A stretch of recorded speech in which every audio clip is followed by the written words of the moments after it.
هل أتى على الإنسان حين من الدهر لم يكن شيئا مذكورا.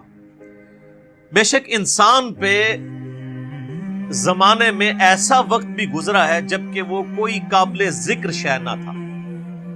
ایک تو اس کا عمومی مطلب بیان کیا جاتا ہے کہ انسان جو ہے وہ ایک بے قدر پانی سے پیدا ہوا، اس کی کوئی یعنی حیثیت نہیں ہے، حتیٰ کہ اس پانی کا نام لیتے ہوئے بھی لوگ کراہت محسوس کرتے ہیں. بے قدر پانی سے اللہ تعالیٰ نے انسان کو پیدا فرمایا.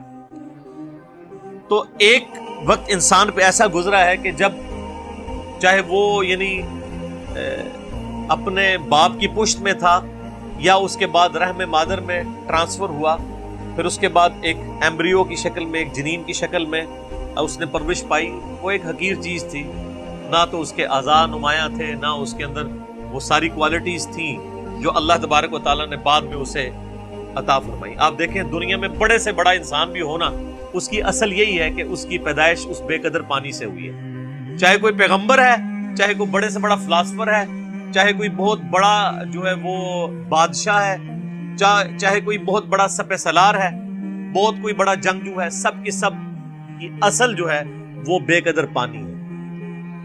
اور اللہ تعالیٰ اس پانی میں سے دیکھے کیا کیا چیزیں نکال رہا ہے. یہ اللہ کی قدرت ہے. تو زمانے میں ایک وقت انسان پہ ایسا بھی گزرا ہے جب اس کی کوئی قابل ذکر حیثیت نہیں تھی.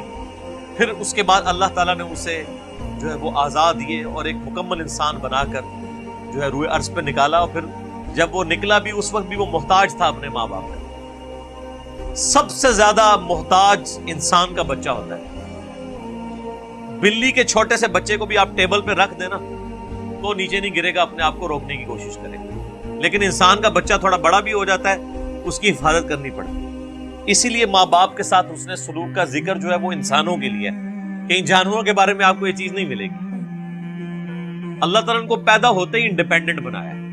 آپ دیکھیں یہ چوزا انڈے سے نکلتا ہے، اسی وقت چگنا شروع کر دیتا ہے اور پانی پیتا ہے، تو اس طریقے سے پانی کو نیچے اس کو ساری کی ساری چیزیں اللہ تعالیٰ نے بلٹ ان سکھا دی ہوتی ہے.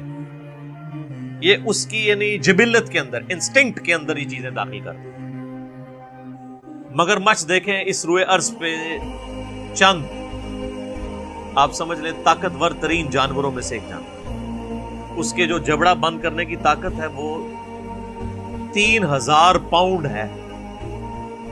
یعنی آپ سمجھ لیں 1500 کلو، 1500 کلو وزن جتنی طاقت رکھتا ہے نا، یہ اس طاقت سے وہ جبڑے بند کرتا ہے. تو دنیا میں کوئی بھی مضبوط سے مضبوط چیز جو ہے نا وہ اس کے جبڑوں کا مقابلہ نہیں کر سکتی. بلکہ سائنٹسٹ ہمیں بتاتے ہیں کہ جو کتنے بڑے بڑے ڈائنوسارز تھے، وہ جب پانی پینے کے لیے میٹھے پانی کے تالاب پہ آتے تھے تو ان کو بھی ان کے گردن سے دبوچ کے کروکوڈائلز، یہ مگرمچھ اندر لے جاتے تھے اور اپنی خوراک بناتے تھے. کئی شیر ہیں ان کو دبوچ لیتے ہیں، بڑے بڑے بھینسوں کو دبوچ لیتے ہیں. یہ اللہ نے ان کو طاقت دی. لیکن اگر آپ کبھی اس کو دیکھیں کہ ان کا جو بچہ پیدا ہوتا ہے نا وہ چھپکلی سے بھی چھوٹا ہوتا ہے. بالکل یہ آپ سمجھ لیں یہ ایک ہماری جو انگلی ہے اس کے برابر یہ کروکوڈائل کا بچہ ہوتا ہے جب یہ انڈے سے نکل رہا ہوتا ہے. کئی بچے نکلتے ہیں، ان میں سے کوئی ایک آدھ بچتا ہے. اور وہ آپ اگر نیشنل جغرافک پہ ویڈیوز دیکھیں، وہ پیدا ہوتے ہی فوراً پانی کی طرف جاتے ہیں، اپنی سیفٹی کرنے کی کوشش کرتے ہیں. ان میں سے کئی ایک بچے جو ہیں وہ چیل اور کوے اور کئی اور پرندے ان کو اچک لیتے ہیں، اپنی چونچ کے ساتھ اپنی خوراک بنا لیتے ہیں، ہوتے ہی چھوٹے سے.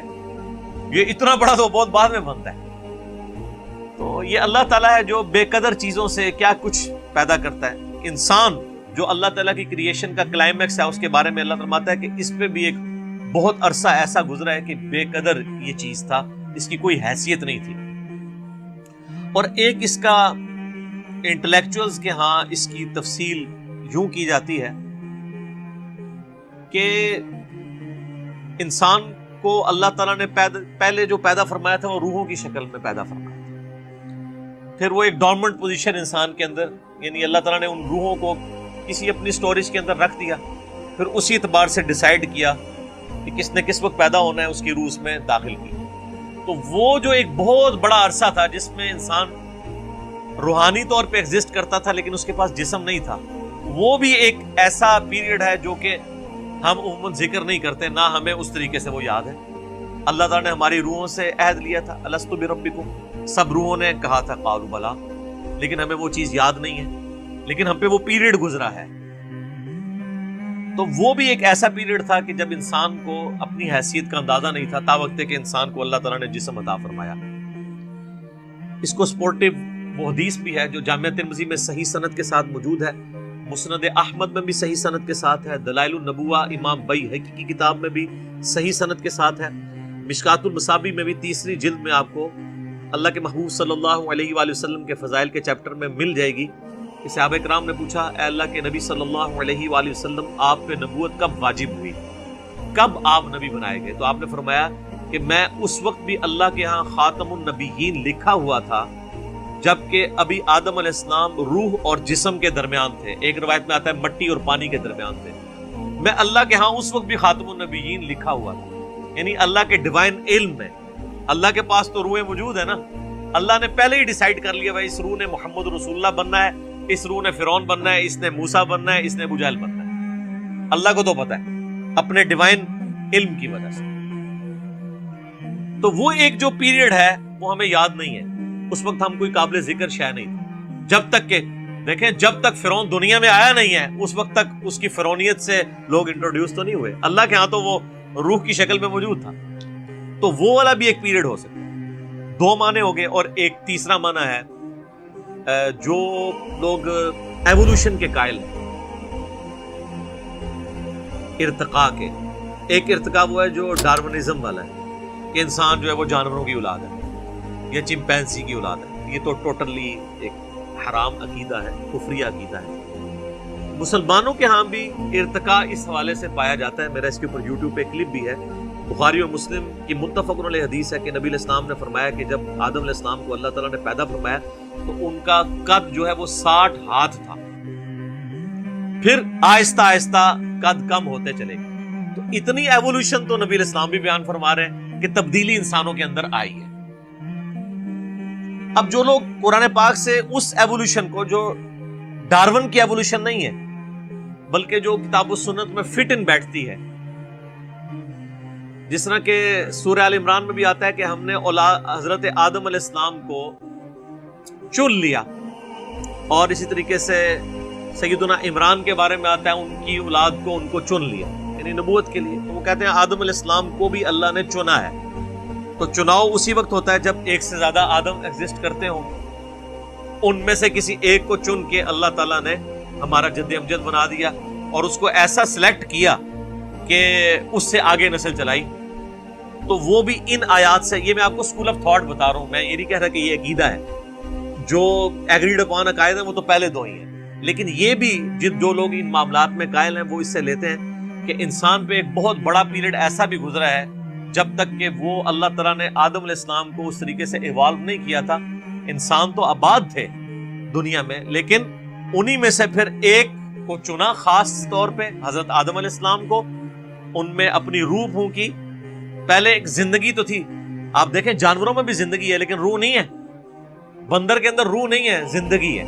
یہ روح جو ہے یہ اللہ تعالیٰ نے انسان کی خصوصیت بنائی ہے۔ وَنَفَخْتُ فِيهِ مِن رُوحِي، جب میں اس میں اپنی روح پھونک دوں پھر تم سجدے میں گر پڑنا۔ یہ اللہ تعالیٰ کا خاص امر ہے جو انسان کے ساتھ خاص ہے، اللہ کی مخلوق ہے روح۔ تو کہتے ہیں جو پہلے انسان ایگزسٹ کرتے تھے نا، وہ صرف جان والے انسان تھے، ان میں اللہ تعالیٰ نے اپنی روح نہیں پھونکی تھی، ان میں سے ایک شخص کو اللہ نے چوز کیا، اور وہ ہمارا پہلا جد امجد، ہمارا باپ سیدنا آدم علیہ السلام۔ پھر ان کی دیکھیں اس میں بھی ایک ایوولوشن، یہ تو آپ دیکھ لیں کہ بخاری مسلم میں حدیث تو بالکل واضح ہے، ویسے سورہ نساء کے شروع میں بھی آتا ہے کہ اسی سے اس کا جوڑا بنایا حضرت آدم سے، اور بخاری مسلم میں آتا ہے کہ وہ ٹیڑھی پسلی سے پیدا ہوئے۔ تو یہ بھی دیکھیں ایک انسان میں سے دوسرا انسان نکلا ہے، مرد میں سے اللہ تعالیٰ نے اس کے جوڑے کو پیدا کیا، سیدہ جو ہے حوا سلام اللہ علیہا کو۔ تو جو لوگ اس ایوولوشن کو مانتے ہیں، جو یعنی ڈارون والی نہیں بلکہ اللہ کو آپ جب بھی کسی معاملے میں داخل کر لیں تو وہ پھر چیز کے اوپر آپ کفر کا فتویٰ تو نہیں لگا سکتے۔ اللہ چاہے تو یہ معاملات کر سکتا ہے کہ انسانوں میں سے ایک انسان کو چوز کیا اور اس کو اس کے اندر اپنی روح پھونکی۔ تو وہ کہتے ہیں وہ جو پہلا انسانیت کا ایک پیریڈ تھا، بہت بڑا پیریڈ، جس میں کئی انسان آباد تھے، تو وہ قابل ذکر نہیں تھے. قابل ذکر انسان اس وقت ہوا ہے کہ جب ان میں سے آدم کو چنا, اس میں اپنی روح پھونکی, اور پھر اس سے سارا سلسلہ شروع ہوا, اور فرشتوں کو مجبور کیا اس کے علم کی وجہ سے جو اللہ نے آدم علیہ السلام کو دیا تھا کہ وہ اس کو سجدہ کرے. تو وہ کہتے ہیں وہ جو لانگ پیریڈ آف ٹائم گزرا ہے نا انسانوں پہ, یہ اس کی طرف بھی اشارہ ہو سکتا ہے. اب یہ متشابہات ہو جائیں گے پھر یہ والے معنی, کیونکہ آج ہمیں سائنس یہ بتا رہی ہے کہ لاکھوں سال پرانے ڈھانچے بھی انسانوں کے ملے ہیں, جبکہ ہمیں جو ریلیجس اسکول آف تھاٹ سے, چاہے وہ مسلمانوں میں ہو یا کرسچنز یا یہودیوں کو آپ دیکھیں, تو ہمیں اوورآل جو انسانی تاریخ کا پتہ چلتا ہے نا تورات کی روشنی میں, وہ 10,000 سال سے زیادہ نہیں ہے. ہم حضرت ابراہیم علیہ السلام کا بھی جب ذکر کرتے ہیں تو مسلمانوں کے ہاں یہ راؤنڈ ہے کہ آلموسٹ 5,000 سال پہلے حضرت ابراہیم علیہ السلام اس دنیا میں تشریف لائے تھے. نبی علیہ السلام والی تو خیر ایک مضبوط جو ہے ہمارے پاس ہسٹری سیف ہے, آلموسٹ 1400 سال پہلے, اور ان سے تقریباً 500 سال پہلے عیسیٰ علیہ السلام, وہ تو ہمیں بخاری میں حدیث میں ملتی ہے. عبداللہ ابن سلام کہتے ہیں کہ نبی علیہ السلام اور عیسیٰ علیہ السلام کے درمیان تقریباً یہ جو فترت کا پیریڈ ہے یہ 600 سال کا ہے. وہ اس وقت تو تقریباً ہی بات ہوتی تھی, وہ 571 بنتا ہے. تو اس سے پہلے حضرت موسیٰ علیہ السلام کے بارے میں ہمیں تورات سے جو قرائن سے پتہ چلتا ہے کہ وہ تقریباً 1400 سال قبل از مسیح حضرت موسیٰ علیہ السلام کا دور بنتا ہے. تو اس طرح نون جو ہمارے پاس تاریخ ہے اس میں تو 10,000 سال سے پرانی تاریخ نہیں ملتی, اور یہ اکثر لوگ اعتراض بھی اس حوالے سے کر رہے ہوتے ہیں ریلیجن کے اوپر, کہ بھی ریلیجن تو بتاتا ہے کہ جی انسان کی اس روئے ارض پہ جو زندگی ہے وہ 10,000 سال سے زیادہ پرانی نہیں ہے, جبکہ آج ہمیں جو ہے وہ کاربن ڈیٹنگ کے ذریعے ہم پرانے ڈھانچوں کی ڈیٹس بھی نکال سکتے ہیں کہ یہ کتنی پرانی تھی. تو وہ تو لاکھوں سال پرانے انسانی ڈھانچے بھی اس روئے ارض میں فاسلز کی فارم میں ملے ہیں. تو پھر وہ کون سے انسان تھے؟ تو پھر وہ لوگ جو اس آیت سے دلیل پکڑتے ہیں ایوولوشن کی, اور وہ یہ کہتے ہیں کہ وہ جو انسان آباد تھے وہ قابل ذکر انسان نہیں تھے جب تک کہ ان میں سے حضرت آدم کو نہیں چن لیا گیا. اور حضرت آدم کے چننے کا ذکر بھی سورہ آل عمران میں کہ ہم نے آدم کو چن لیا. تو وہ جو دوسرے لوگ ہیں وہ کہتے ہیں چنا کس میں سے؟ چنا اسی وقت جاتا ہے جب ایک سے زیادہ آدم موجود تھے. یہ میں آپ کو, اور یہ وہ یعنی پوائنٹ آف ویو ہے جو ڈاکٹر سراج صاحب رحمہ اللہ تعالی بھی اس کے قائل تھے. تو یہ رائے سے کوئی اختلاف رائے رکھ سکتا ہے, یہ کوئی پیٹ نہیں ہے, لیکن چونکہ ان آیات سے لوگ سہارا لیتے ہیں اس لیے میں نے اس چیز کو یہاں پہ ایڈریس کرنا ضروری سمجھا.